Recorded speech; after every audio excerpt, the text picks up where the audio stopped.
c'est une collection qui se concentre sur le vrai luxe, je pense. C'est vraiment peut-être montrer un peu moins, montrer de façon plus simple, sans trop de superposition, mais pour vraiment voir les finitions, les détails, les matières, l'aplomb du vêtement. C'est vraiment ça le luxe aujourd'hui, on n'est plus du tout dans la paillette.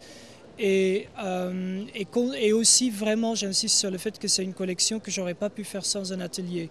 Il y a vraiment beaucoup de recherches dans les finitions qui prennent le moins de place possible, qui gardent le vêtement le plus fluide possible. Les premiers ateliers ont vraiment dû se déplacer dans les usines pour expliquer comment on fait et tout ça. Donc c'est un vrai travail sur le fond et je pense que c'est approprié à l'époque.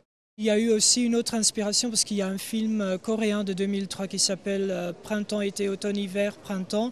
Grand film sur justement accepter qu'avec moins on peut avoir plus de qualité. Donc c'est devenu un peu le fil de conducteur de cette collection. Et donc il y a des moines bouddhistes qui s'intègrent un peu là-dedans.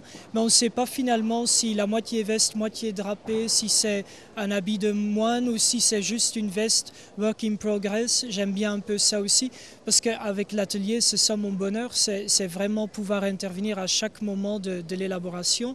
Et parfois il ne faut pas finir, il faut juste s'arrêter avant et c'est plus joli. La fluidité, l'élégance, la légèreté, et l'espèce de noblesse des matières très sobres, pas de couleurs inutiles, que de toute façon à la fin personne ne met, et d'autres fonds n'ont pas besoin de le faire là, et une continuation d'un style bien amorcé depuis 2 saisons.